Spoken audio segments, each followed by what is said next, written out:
Did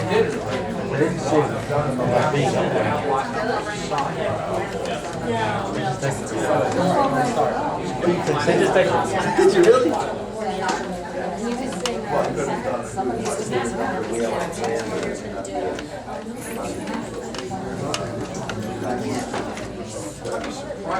If I move this back, is I in the way? No. You do? Front row seat. Oh, these are. They're all situated.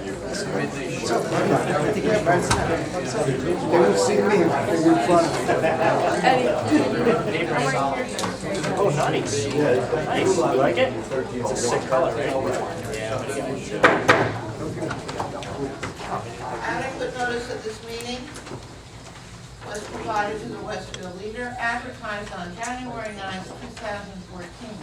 Notification was sent to the Star Ledger and prominently posted on the Municipal Public Bulletin Board and filed in the office of the Municipal Clerk, informing the public of the time and place according to the provisions of the Open Public Meeting Law, Chapter 231, Public Law 1975.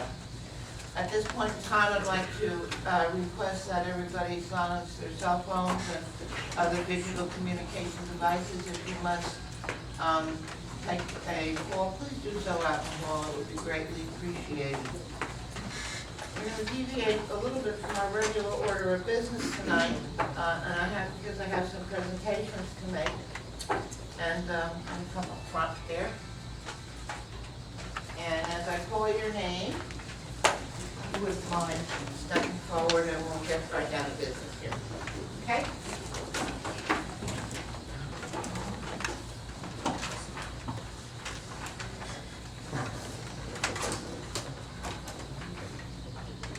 Okay. Our first order of business this evening, the first presentation is to be made to the Garwood Lions Club, and I'm going to ask Eddie Giuliano to come up and represent the club. And I'm doing that because we have about 5 members on the council who are Lions, and I prefer to have somebody who's not up there except on the club's behalf.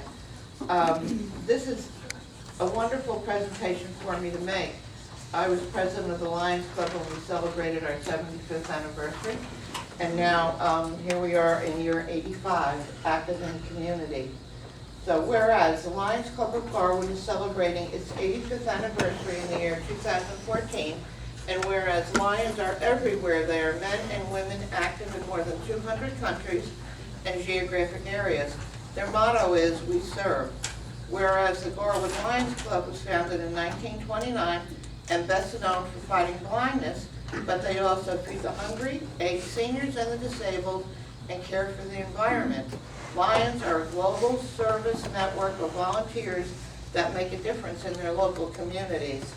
And whereas Lions give sight by conducting vision screenings, equipping hospitals and clinics, distributing medicine, and raising awareness of eye disease, Lions work toward the goal of providing vision for all. And whereas Lions serve youth and the community, projects often support children and local schools through scholarships, recreation, and mentoring.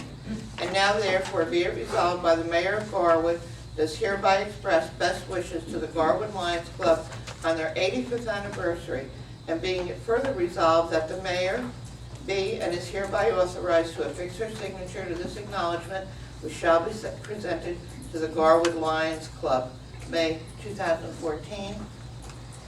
If you take this on behalf of the club.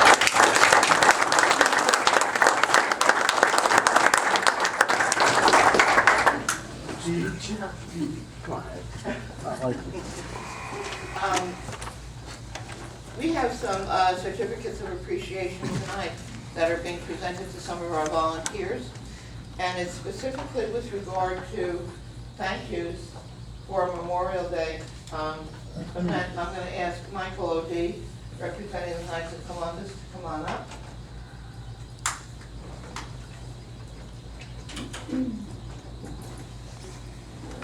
Our Memorial Day event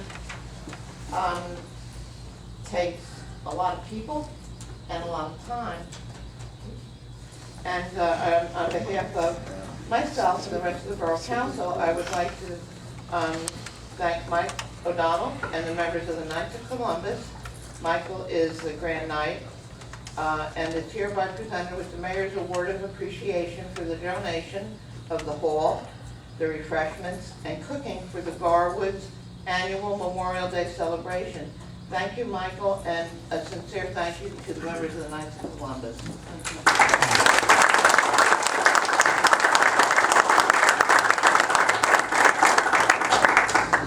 My next presentation goes to, for the same event, advanced printing.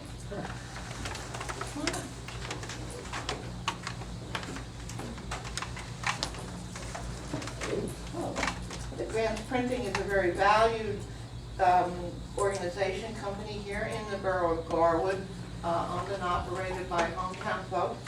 And you're hereby presented with the Mayor's Award of Appreciation for their donation of the program to the Garwood's annual Memorial Day celebration. And I would like to add that Advanced Printing has provided our programs for the last 3 years at no cost to the borough, and it's really greatly appreciated. Thank you so much.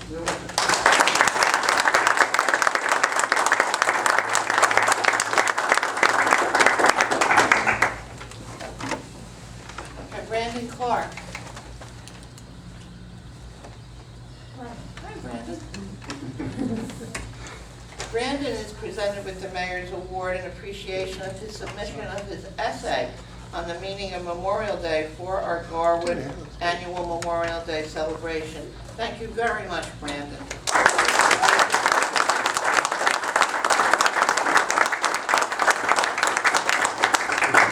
Jessica Nolan.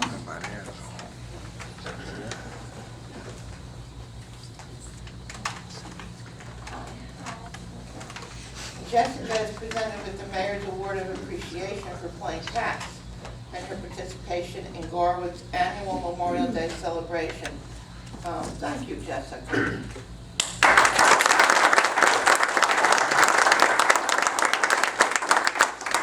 And I have one more for a member of the council, if Council President Palmer would come on up.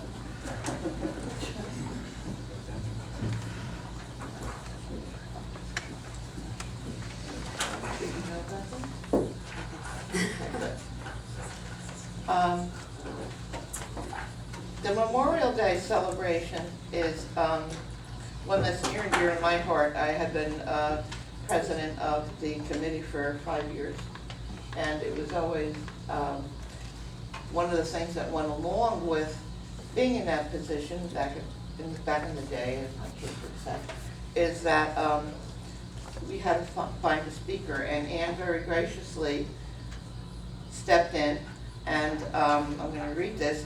Council President Ann Palmer is hereby presented with the Mayor's Award of Appreciation for stepping in and being the guest speaker in Garwood's annual Memorial Day celebration.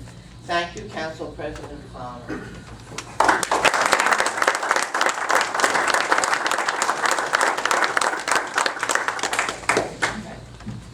I would like to thank all the volunteers on the Public Celebrations Committee, if there's anybody here who also is interested in getting involved, please don't hesitate to ask, and we'll gladly find a spot for you on that. Many hands make less work.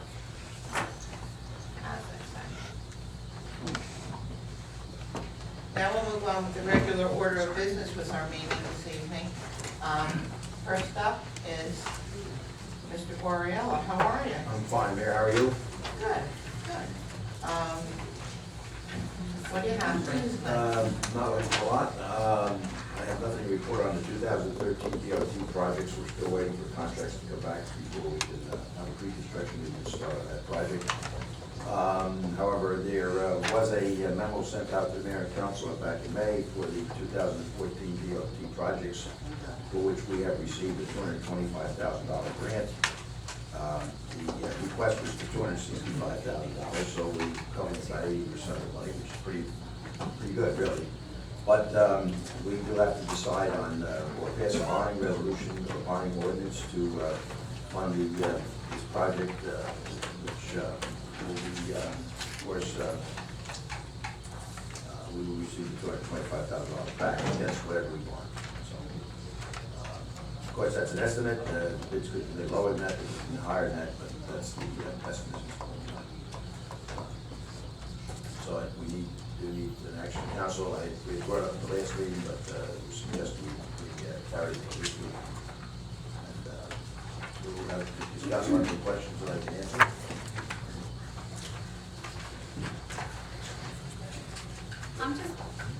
I'm just looking at the letter that we received. It says that we should bond $300,000. And the grant is $225,000, so it's $75,000 is the cost of what? That's how much you're gonna bond. What- You're gonna bond $300,000, but you're only gonna end up borrowing when you borrow against it. Whatever you spend up to $75,000. It's a matter of Spend- speaking, you're not really bonding $300,000. You're passing a bond ordinance for $300,000, which is the authorization to spend money. Whether it ever gets bonded depends upon some action that some future council will take. We will probably at some point fund a portion that's not reimbursed through the grant through bond anticipation notes. So this is just in case the project costs more than $225,000? No. No. You are authorizing the expenditure of $300,000, of which you are anticipating the receipt of $225,000 as a grant. Right, that's what I mean. Yes. But, Leaving the actual balance that you're gonna be borrowing and not repaying right away is $75,000. Someday, you're gonna borrow. This is not making you borrow money. This is authorizing the spending money, but we're not doing a note right now. We do them, we just did one. Sarah knows. That's correct. That's what we just received in our packet about, it's basically when short-term debt is rolled over, and that was just done at an interest rate of roughly 1.25%, so. But basically, it's my understanding, we have a $225,000 grant, meaning that we can spend, due to this bond ordinance, up to $75,000 of our own money, potentially if need be. If the project comes in, as Don was saying, less than that, let's say it comes in at $280, then we don't spend the full $300, obviously. $20,000 is just be less. isn't that what I said? That if the project comes in over $225?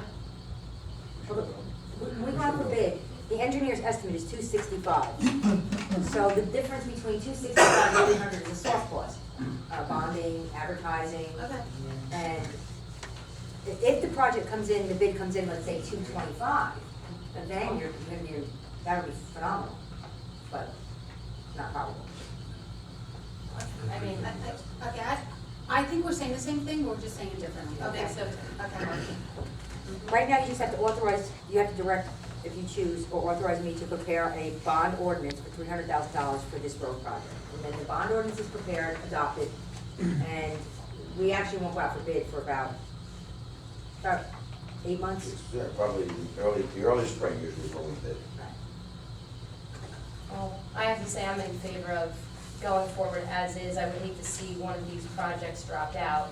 I think getting it for basically 80% off is a huge win. Hopefully the state doesn't hear what I'm saying too much and, change things in the future. But we really, when we look at the other 20 municipalities in Union County, we came out very well with this grant amount. So, I'd like to see it go towards these projects, and the price definitely seems right.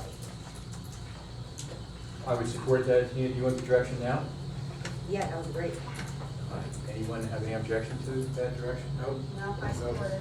So direct. Great, thank you. Thank you so much, Mr. Wolf, and I know I can count on you And to do we move it get along? ready. All right, but does everybody will understand what's going on here? Okay, by now we all do. That's all I have, Mayor. No, I have a question. Okay? As you know, we had discussion a couple meetings ago about South Avenue curving. Yes. And I sent a letter to the county, and it basically came back, thank you very much for your inquiry, but we don't do that. That's a county road. You're not responsible for curving. What direction would you recommend at this point the borough proceed? You know, should we do we include it in one of our road projects? Or what do we do with getting the curbing repaired? I don't know. We've all noticed, we've all noticed that it's getting really bad in certain areas. Well, the bottom line is, if you want to repair it, you gotta have to pay for it. Yeah, well, I I mean, know, that's up yeah. to council. The curb, there are sections of curb that are deteriorating, there's no question about it. We generally don't do it on municipal streets, but,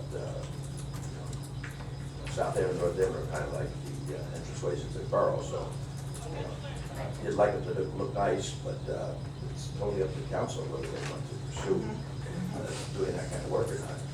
What's the cost of, like, is there like a per footage, like just About $20 a foot. so $20 per foot of curbing? Do we have any idea how, you know, what sections would need? If you'd like, I Some of them are really can bad. make an inventory of how much curb there is out there that needs to be replaced. I mean, on a really bad shape kind of a thing. Bring it back to council, we can decide what you want to do. Sure, I appreciate that. I'd like to just say that, Mayor, I appreciate you sending that letter to the county and at least letting us know where we stand with that. I just witnessed a few weeks ago when we had some real heavy rains that there was quite the buildup of water because of the lack of curbing. So it is something that the business owners along South Avenue are noticing as well. And I definitely think it's something for us to look into, have a discussion about, and, you know, weigh our options at that point. But we do have a very recently paved road over there too, so it's one of those things, beautiful road, but now the curbing is completely crumbled in certain areas. So I'm glad that we will be actually discussing it as a council. So. Considering the county plaza and then here like, yeah, you guys are on your own, but you can check that out. How much, I appreciate that, thank you. One of the things we might want to do is with respect to the planning board, is to, when applications come before the board, Right. they make it a policy to just have the applicants replace the curb. And that will save the borough the cost of doing that. All right, thank you. Let's take a look at that. Anybody else have anything for Mr. Mariello? Actually, speaking of curbs, I noticed, the street fair, right in front of 400 Myrtle, there's two fire hydrants right next to each other. They're about 3 feet apart. One's new, one's old. The curb is still gone. How is the water company making out with coming back in to actually make those repairs? They told me that they expect to have it done by June the 1st. But if there's two hydrants there, obviously one of them's gonna be removed. So I'll call Mike, Bain from the water company, to find out what the situation is there. It's 400 Myrtle Avenue? Yeah, 400 Myrtle. And after restoration. Well, they actually made a repair in the street. It's around the blacktop, but the curb is just not there. Okay. Have we received any other inquiries in this area with regard to the water company not finishing up? I did receive one email and I responded to the information that I prepared on the flyer, and I need to re-contact.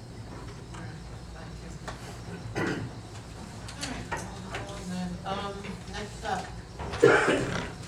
Bernard. Good evening. Good evening, Mayor. I don't have a lot to report. You have 4 ordinances that are on tonight. I gave an explanation of them all at the last meeting. I guess if anybody needs a further explanation, we can save them for the public. We can save it for the public hearings. I did prepare the resolution requesting that the planning board investigate the proposed redevelopment area fronting essentially on South Avenue, I guess South Avenue and Willow. I prepared it with and without condemnation, as I was instructed to do, and I'm going to take that up later in the meeting, I understand. I think that's it. Anyone have anything for Mr. Bernard? No? No, Mayor. All right. Ms. Mariano? No report, Mayor. Do you have any unfinished business hanging around? New business.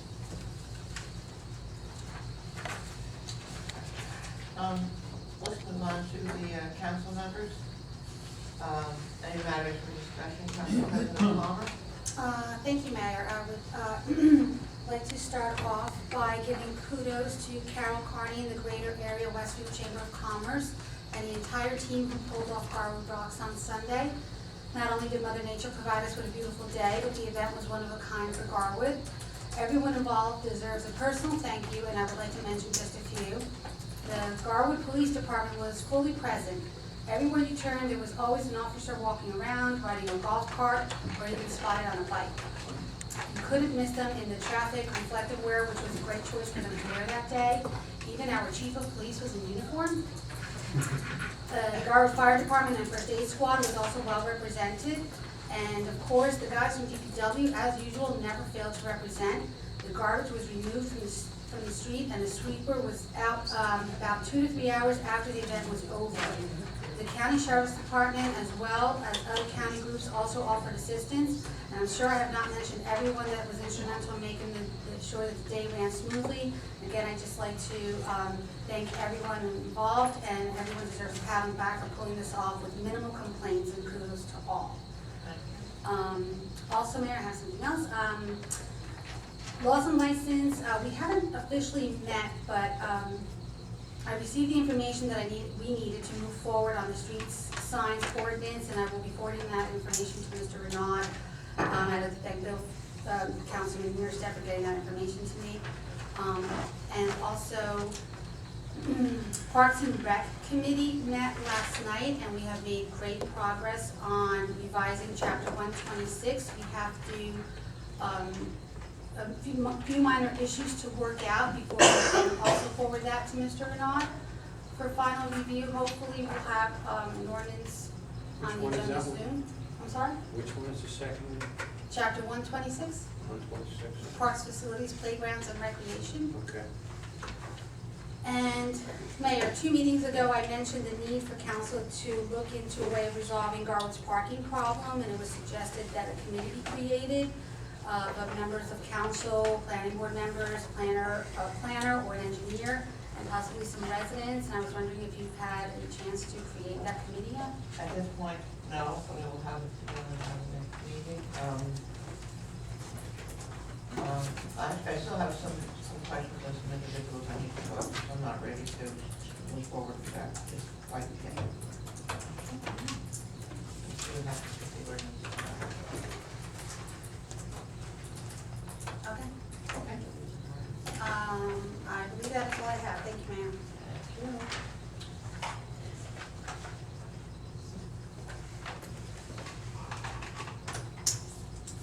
Councilman Martin?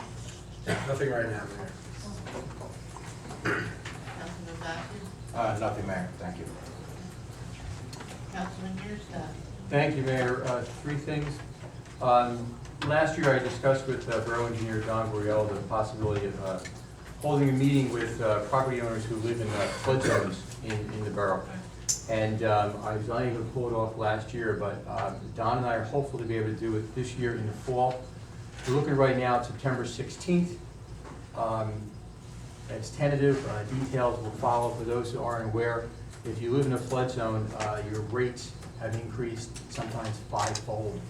I know residents who have gone from paying $2,000 a year in flood insurance upwards of $10,000. So there are residents in the borough who live in a flood zone, and so hopefully we can have this meeting and update everybody and explain what's going on. The second is, as council liaison to the planning board, I've discussed with this governing body in the past the idea of developing a land use ordinance that would require the owner of any property where by reason of natural or man-made disaster, the principal residential structure is destroyed down to the foundation, to either rebuild that structure or fill in the foundation and regrade the site. Thanks to a lot of research, I realized that Garwood would not be the first municipality in the state to have such an ordinance. Actually, they find another town, Bob, where they have it. Right. And I look forward to introducing a proposed ordinance to the planning board at their next meeting for their consideration. I hope that after that discussion, the planning board will forward an ordinance to this body for our consideration. For those who have asked before, it's not proposed to be retroactive, it's moving forward. And, we'll take it from there. So hopefully that'll be a positive, step forward for us, so we don't move from one abandoned house to like conditions. Third, Mayor, or maybe this is for the chief, any movement on the emergency management status? I don't know. It's We're been still- forwarded we're still to waiting? the OEM coordinator. So we're still waiting? Are you looking at me? I thought you were still looking at him. I'm sorry. I did speak with Mr. Varner, Mm-hmm. and he had been under the impression that he could only submit it in June, and I know that he did meet with the chief, and he tells me it was submitted to the county. I'm not sure. I don't want to speak out of turn and say on such and such a day the plan went, but I know that the annexes were all completed at that point. He was actually seen. So, yeah, we're moving right along, and I would expect shortly, and then I asked him to come in and make some kind of answer, questions that you might have. That would be appreciated. Yeah. Okay, thank you. And that's it, Mayor.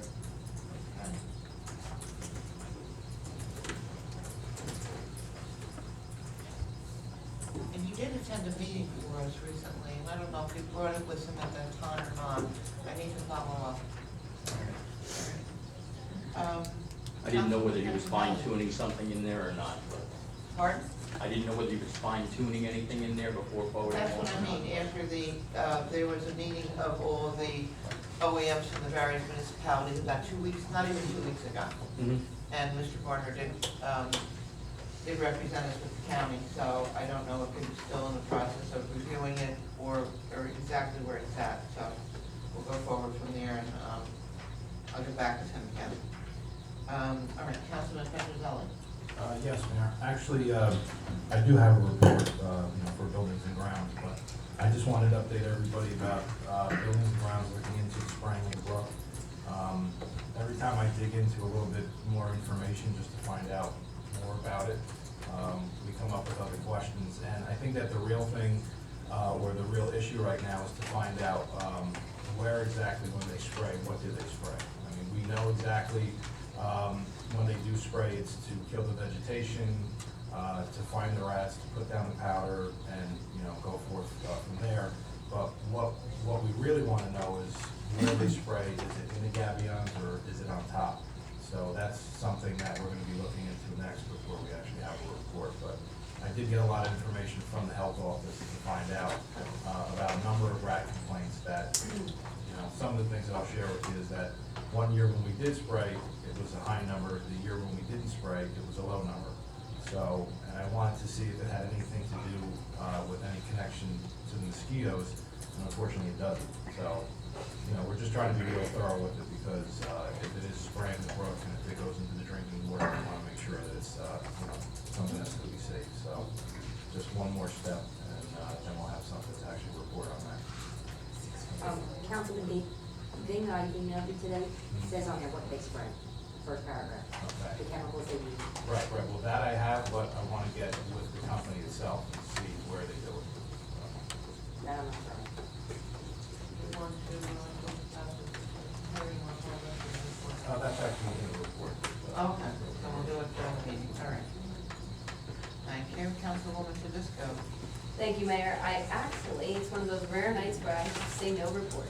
Probably only happens twice a year, so. I'm okay, I'm feeling okay.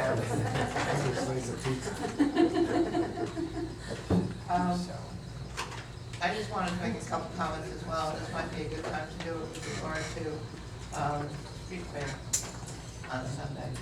I think it's surpassed our wildest expectations. As a former Councilman Lombardo said to myself and Carol, he said it doesn't just rock, it exploded. And I give you credit for that one, Carl. Thank you. I want to thank all the people who were responsible for putting that together. Street fairs are a very important part of letting people know that Garwood's there. We're the only town that hasn't had a street fair in well over 10 years. Up and down South Avenue from Roselle Park, Cranford, Westfield, Scotch Plains, Fanwood, right down into Plainfield and so on. There are these types of community events, and they're very important in the scheme of things when we're trying to do redevelopment and to advertise our borough and bring residents and showcase us, Garwood, to the rest of the county, in fact, the rest of New Jersey. So it also helps our small businesses tremendously. It's my understanding that the station was jammed on Sunday, so that was a lot of business for them, and I'm sure that Lorenzo sold additional dinners, and now people who came to the street fair, who would normally perhaps just frequent King's, may now go to GNC. They may now frequent our store that sells wine and libations and such. That's a small business. That's helpful for them, or a reupholsterer, because people see these things. Also, when you have thriving small businesses, big development wants to come in. And in order for us to have ratables in our town, what we're going to need is there is no more manufacturing going on really in the state of New Jersey. So Garwood has to look forward to see what other kinds of business and redevelopment we can do with those properties that are not producing revenues here in town. So things like street fairs and those kind of events are very important. Our thank yous, do need to go out to the DPW, to the police department, to Mrs. Carney, who worked her butt off. She is our business and industry liaison. The Greater Westfield Area Chamber of Commerce is actually made up of 5 towns. It's not just the municipality of Westfield. We are a very big, important part of that chamber, as is Scotch Plains, Fanwood, and Mountainside. We did generate revenues from the street fair, so that's important as well. And my personal thank you also goes out to we had over 209 cars come here. I had people approach me who haven't had their car out of their garage in 2 years. And so we came out for Garwood. They're from surrounding communities. So the car show circuit came out. We had the Cadillac LaSalle Club. We had the Galloping Hill Cruisers. We had the Dreamboats came in from Staten Island, and it was wonderful. And they all came. That's 200 cars, 200 drivers, 200 passengers. That gives you 400 people who came and spent money in Garwood and supported your local businesses. So hopefully we can do something along those lines again. It was our first foray in a very long time, and there are always lessons to be learned when you do something like that and you haven't done it in a while. So, and I want to thank everybody here, because I think it's about everybody at some point or other I saw on the street. So thank you all very much, and it was a successful event. I'd like to move on to the public comment portion of the meeting, and if there's anyone in the audience who wishes to address the mayor and council, please step to the microphone and state your full name and address. Oh, Julie. Oh, I didn't know that. Oh, okay. This lady knows we have a sign-in system to make sure that Miss Harryhama gets your name correctly. Yeah. Well, yeah, we all know who you are, but there are other people who may not say their name and their address, and that's part of the minute. So right face. Thank you. Good evening, ladies and gentlemen. My name is Jeannie Carvin. I live at 333 Locust Avenue. I have been a resident of Garwood for almost 30 years. I actually was part, Bill, what was I on? Was I on the planning committee? I forget what, the zoning board, way back. I am so happy the street fair was a success. I enjoyed myself tremendously. I got my picture in the Batmobile. I was stoked. Unfortunately, I lived on the part of Locust Avenue on the 300 block where the vendors are situated. And I received a letter telling me generally that I was going to be able to have limited access, but there might be a minor inconvenience for some. For me, it was a major inconvenience.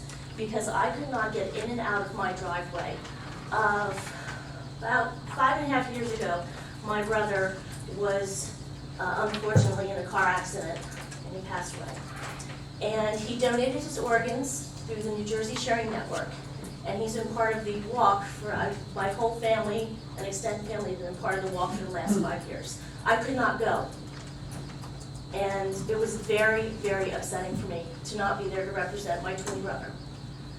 And there were blockades on other blocks where residents could get in and out very easily, okay? I was subsequently told if I really had a problem, somebody could come and help me. It was too late for me to do that. And it was very, very upsetting for me to miss that and have my family members calling me, wondering where I was and having to explain that I had llamas and goats at the end of my driveway and I couldn't get out, and ponies. Okay, so while I support Garwood 100%, I do feel that the residents on the 300 block of Locust Avenue should have been addressed separately, that there were going to be these vendors blocking our driveways and we would not have access in and out to do what we needed to get done. So while this letter was okay for the general public or whoever streets were being blocked, the 300 block of Locust Avenue, it was more than a minor inconvenience for me personally. Thank you.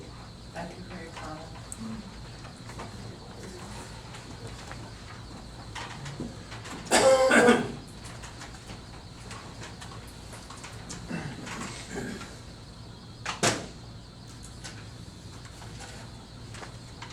Karen McCarry, 348 Locust Avenue.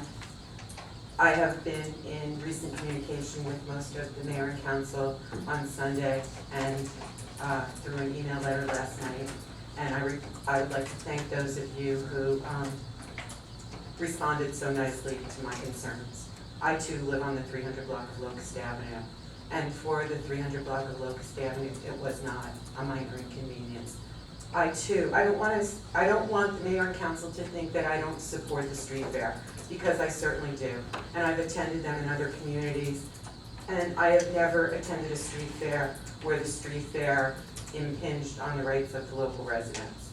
I would like to think that I am a person of reasonable and normal sensitivities. That quote comes from our noise ordinance. And the noise ordinance is clear about not prior to 9 o'clock on a Sunday morning.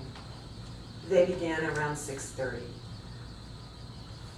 I don't think I would be so upset if it was on a Saturday where it didn't interrupt church services, where it was a normal working day.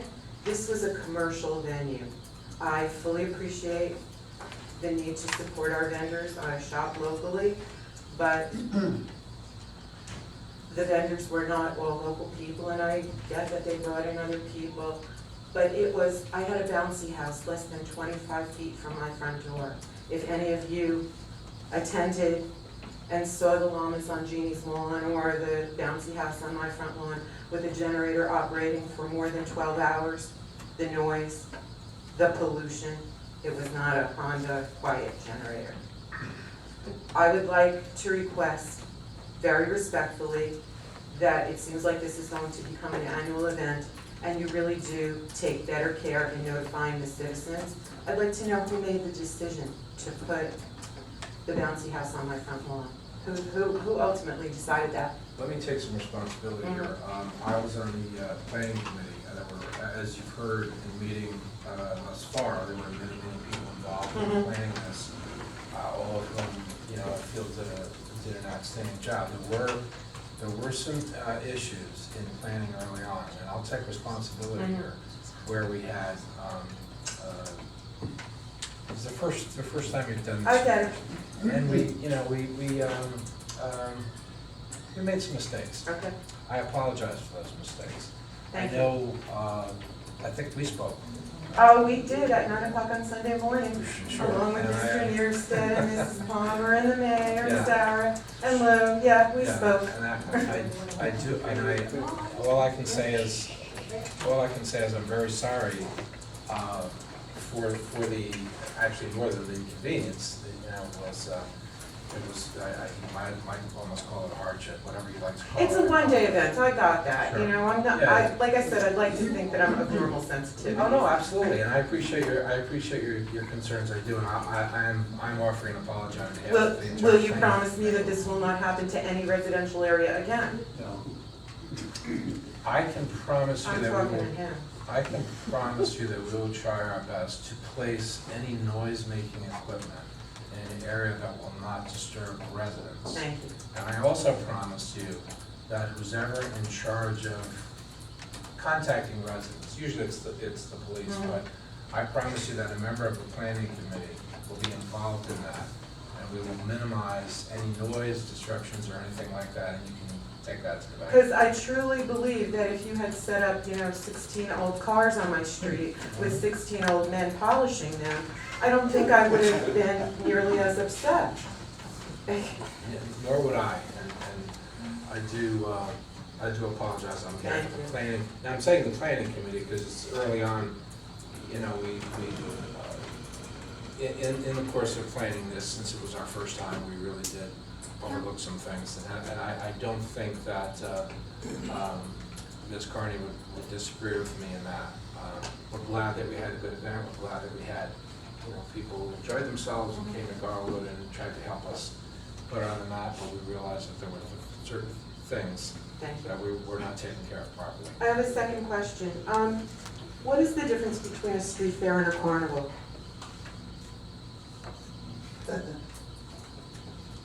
Borough ordinance is very clear that carnivals and circuses are not permitted. And Mayor, you and I have discussed at great length, I think, my concern about quality of life in our small borough. We live right on top of one another, we're packed 4,000 people into 1 square mile. And I believe that our ordinances are written to protect the quality of life.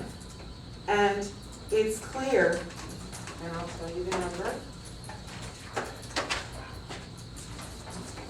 Ordinance 115-3, carnivals, circuses, and other public exhibitions.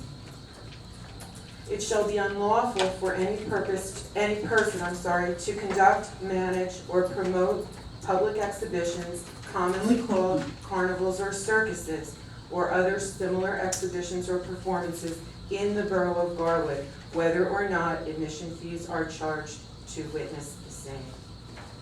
I would like to suggest that what happened on the 300 block of Locust Avenue was a carnival. And I thank you, Mr. Martin, for your concern.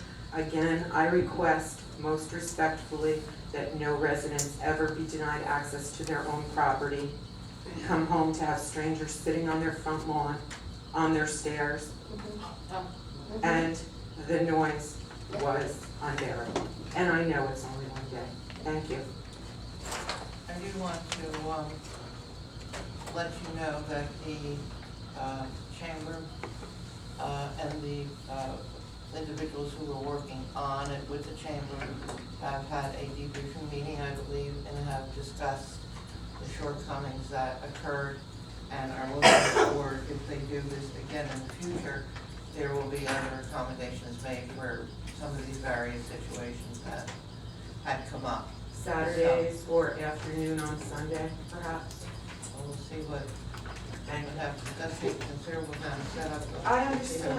And I know you, Karen, you and I have known each other a long time, and we did speak early Sunday, and, I'm I well think aware it's of what- disappointment that nobody considered us, is really what it is. We'll do better next time. Thanks. Okay. Any other comments, questions?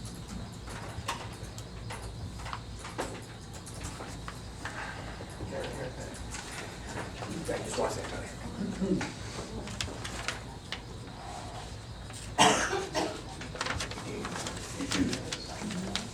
Yeah. Bruce Patterson, 325 Bruce Patterson, 325 Little Avenue. No, just on a up note.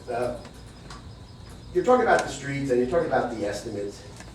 And by the way, I feel for you, when you start talking finances, it's kind of like this, woo, it kind of like, that's why I normally just say, okay, thank you very much. But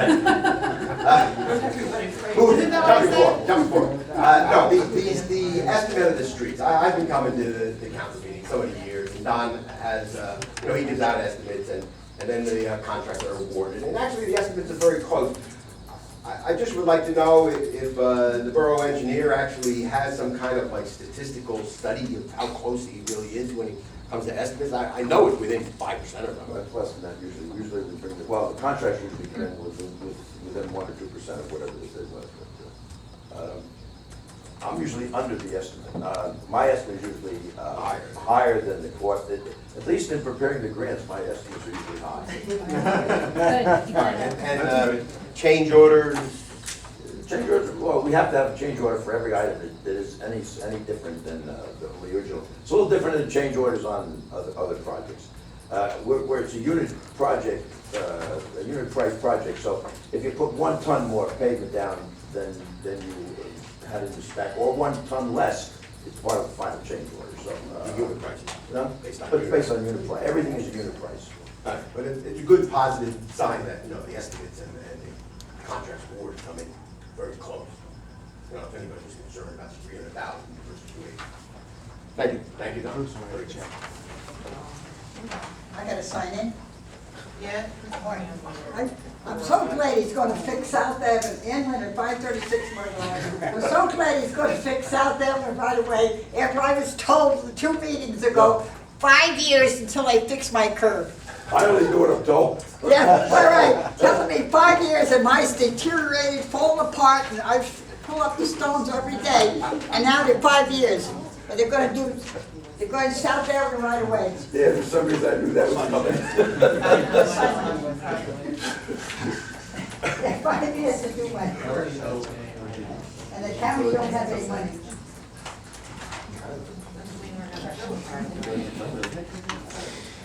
Dennis McCarthy, 632 Myrtle Avenue. Two things. Number one, being that discussion was brought up about the brook, I was wondering what progress, if any, has been made on the brook tour. On the tour? On the tour that you took a year ago? The cleanup. I guess none. To date, none. It's getting worse. I've not forgotten. There's a projected Next week, next meeting. guaranteed. I spoke to the engineer off the record. Now I want to put it on the record. We did some curb and crosswalk work on the corner of Maple and Willow, the northwest and southwest corner. They put in new handicap ramps. Before that work was done, the sewers were more towards the corner, so that when the water came down, hit the corner, went in. Well, now, no, let me back that up. Before, the sewers were further up the street. Now they're closer to the corner. The crosswalk handicap ramps are further up the street instead of being at the corner. There's a lot of water that runs down Willow for whatever reason, and that water hits the opening for the handicap ramp before it gets to the sewer grate. It seems like it's backwards for some reason. I know I had spoken to you, Don, and you said something about the laws about that, but something just doesn't look right with that. It's the only intersection that I've seen that's like that. Well, when it crosses in the other direction, across Maple, it's where it should be. But for some reason, that one corner, it seems like it's messed up. Well, there are a lot of requirements of where, every year or so, the rules are changing. If you recall, a couple of years ago, maybe 5 years ago, they would put one handicap ramp at an intersection, and you would kind of cross, not perpendicular to it. Well, they require now that the ramps be perpendicular to the direction of traffic for the pedestrian. So, and you're not allowed to cross catch basins or manholes or things like that. So that what happens is these end up getting pulled back with a perpendicular or parallel with the sidewalk, rather than being right on the corner. Well, somebody now that comes down Maple, in order to cross that street, you actually have to go down Willow a little bit. Yeah, to get that's the right, handicap probably about 10 feet, because you have to get, into an area that will give you a parallel crossing to the street, or perpendicular crossing to the street. And of course, if one side is pulled back, then both sides have to be pulled back, so you get a direct crossing. So that just is the regulations that they require us to go by, and I try to always put the drainage so that the water doesn't cross the pedestrian traffic. But, in some cases, that's what happens. Okay, we can build another inlet on the other side of it, but that's, Well, on the few occasions that I walk to work, where that water's coming from, but you gotta walk through water to get up and down that well, ramp. what is it, Willow Avenue, or not Myrtle Avenue, Myrtle Avenue or Willow? Willow Avenue, okay. Well, Willow Avenue from, which is almost 800 feet long going towards Westfield, all drains down to that intersection. I mean, that's the problem, there's no drainage during in that entire block. So you get a lot of drainage. Everybody's yard drains or roof leaders are draining out to the street. In that particular block, as you recall, I'm sure you recall, South End was higher than Willow Avenue. So people's whose yards, in fact, even yards from water from up on the buildings, the commercial buildings, up on South Avenue, drain back toward Willow Avenue. So there's a lot of drainage in there. Someday when we do that street, I don't see anything going towards Willow. I mean, what I'm seeing is stuff coming down Willow going towards Maple. That's what I'm saying. There's a lot of water on Willow. There may be something needs to be done to try to eliminate the water backing up on that ramp. We need more drainage in Willow Avenue. 800 feet is entirely too long a stretch to go without collecting the water. I never walked up the street to find out exactly where that water was coming from, but maybe if I had to take a guess, there's a lot of some pumps that pump out into the street. Well, some Maybe pump it's coming from through there. drains, they all come out to Willow Avenue. And drain down Willow Avenue until they get to Maple. There's no drainage in the block between Maple and the dead end. There's none in there. You're getting a lot of mildew and everything else that's So what do we do accumulating on here? that ramp. Pardon me, I'm sorry, Dan, where do we go with this? It's, Well, when we do something with the street, we address the drainage. I mean, well, we can't do anything before that. We have to adjust the street when the street is repaved or something, or? Yeah. If we have a problem here, Well, what can we do we about do it? drainage sometimes without paving a road, but when you do drainage, if you're not gonna anticipate paving the road, you end up making a pretty good mess of the road just to put the drainage in. So we usually do the drainage either with the project or a year before the project, like we've been doing, like we did on Willow Avenue between Maple and West, like we're doing now on Third and also on Third and Hickory. But I'm just trying to get to it. So until we do something with the street, there's nothing we can do about this problem. no, not really. Okay. So if I continue to, so the bottom line, Dennis, what you said earlier is it goes past the handicap ramp before it gets to the inlet. So Don, you mentioned there's a possibility of putting an inlet on the other side of it. Probably could run an inlet up the street a little bit, yeah. Well, I mean, is that something worthwhile looking into? Because that, I know it's not as easy, I know it costs money, but is that a solution? Well, that's a solution to get the water from going across the handicap ramp, sure. Is that something we should look into? I'll look into it. Sounds great. Thank you. You are.